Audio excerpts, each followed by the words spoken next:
আমার মনে হয় সবচেয়ে বড় স্যাক্রিফাইস যে আমার সাপোর্টটা আমার স্ত্রী দিয়েছে, my wife to be honest. কারণ আপনারাও জানেন যে হয়তোবা দেখে যে আমি হয়তোবা একটু অন্যদের তুলনায় বেশি প্র্যাকটিস করি, বাট এটা পসিবল কখনোই হতো না যদি আমার ঘরে এরকম একটা এনভায়রনমেন্ট না থাকতো। এবং আপনারা কজন জানে না, আমরা জয়েন্ট ফ্যামিলি থেকে বিলং করি, তো দেখা যায় যে আমার ওয়াইফের ওপর যে এক্সপেকটেশনটা আছে এবং সবাইকে ওইভাবে ম্যানেজ করা, কিছু হলেই ওকে ফোন দিয়ে এটা প্রবলেম বা এটা বা আমার যত টাকা ইমার্জেন্সি আমার দিক থেকে না আসা পর্যন্ত ও যদি সব কিছু করতে পারে সেগুলো ম্যানেজ করা, তো ইটস এ হিউজ থিং। তো এটা আমি বলবো যে আমার এটা অনেক বড় স্যাক্রিফাইস। হ্যাঁ, যদিও ওই সময়গুলো হয়তো বা আমি আর ফিরে পাবো না, কারণ আমার দুটো বাচ্চা আছে সেই সময়গুলো।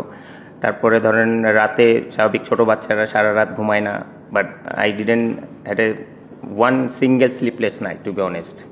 কারণ সেই ম্যাক্সিমাম সময় না, পুরোটা সময় সেই রাত জেগে বাচ্চাদেরকে মানুষ করেছে এবং আমাকে ওই টেনশন থেকে মুক্ত করার চেষ্টা করেছে। So which is I am really for ever তার কাছে গ্রেটফুল। হয়তো বা কখনো এরকম করে তার সামনেও বলা হয় না, তো এটারও একটা কমপ্লেন আছে, বাট টু বি অনেস্ট সেদিক থেকে বলবো I was really lucky on that part. কারণ এটা একটা হিউজ পার্ট, যদিও অলমোস্ট আমার 11 বছরের মতো হয়েছে সংসার লাইফ, বাট আমি মনে করি যে আমার ক্রিকেটের ইম্প্যাক্ট যদি আপনারা 2014 পর থেকে দেখেন, it's a huge part in my life. So on that regards I really thanks her.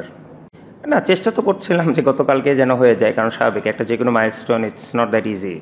But আসলে আরেকটা ওভার হলেও হতে পারতো, but the end of the day তারাও এখানে খেলতে আসছে, এটাও একটা ট্যাকটিক্যাল থিং। আমরা হয়তো ওই পাশে ফিল্ডিং করলে আমরাও ডেফিনেটলি এরকমই করার চেষ্টা করতাম, but at the same time আমার আসলে 100 করার চাইতে আমার ইচ্ছা ছিল যে আমি যেন বড় একটা 100 করতে পারি। তো এটা নিজেকে মোটিভেট করার চেষ্টা করছি যে 1 রান না, আমার still maybe I can add another 60-70 more runs for the team and make sure Liton যতক্ষণ আছে ওকেও যেন 100 করার পর্যন্ত আমি থাকতে পারি। তো সেটাই আমার ছিল মোটিভেশন, তো সেদিক থেকে ট্রাই করার চেষ্টা করেছি, বাট আনফর্চুনেটলি হয়নি। But Miraz they played really well after that. না, টু বি অনেস্ট আমি যদি সত্যি কথা বলি, কখনোই আমার এই ড্রিম ছিল না যে আমি বাংলাদেশ হয়ে 100টা টেস্ট খেলবো, বাট এটা সত্যি। আমি এর আগেও সেভারাল টাইমস বলেছি যে যদি 3টা ফর্মেটের মধ্যে কোনো একটা ফর্মেট বেছে নিতে বলেন যে test cricket, that's my ultimate goal. এবং আমি যতদিন পারবো চেষ্টা করবো টেস্ট ক্রিকেটে যেন খেলে যেতে পারি এবং সবার লাস্টে আমি টেস্ট ক্রিকেটটা ছাড়তে চাই, যেটা আমি এর আগে বলেছি। আর টেস্ট ক্রিকেট খেলতে হলে ডেফিনেটলি আপনাকে এক্সট্রা ফিটনেস এবং এক্সট্রাভাবে ওইরকম করে পারফরমেন্স ঠিক রাখতে হবে। তো সেটার জন্য আমি নিজেকে প্রিপেয়ার করার চেষ্টা করি, আর সবসময় প্রত্যেকটা সিরিজ বাই সিরিজ বলেন বা ম্যাচ বাই ম্যাচ বলেন বাংলাদেশের হয়ে সেভাবে করে কন্ট্রিবিউট করার চেষ্টা করি। কারণ না, স্মৃতিচারণ বলতে দেখেন আমি আসলে ওই টেস্ট নিজেও জানতাম না যে আমি ওই টেস্ট খেলবো, টু বি অনেস্ট ফ্র্যাঙ্ক। কারণ আমি যখন আন্ডার-19 থেকে আমাকে ইংল্যান্ডে পাঠানো, আমি তখন আন্ডার-19 অস্ট্রেলিয়ায় ছিলাম। তো আমাকে যখন বলা হলো যে আমি ইংল্যান্ডে যাব, ওখানে আমাদের পাইলট ভাই ছিলেন, তো ওখানে আমাদের 3টা প্র্যাকটিস ম্যাচ ছিল ওদের মানে কাউন্টি টিমের সাথে।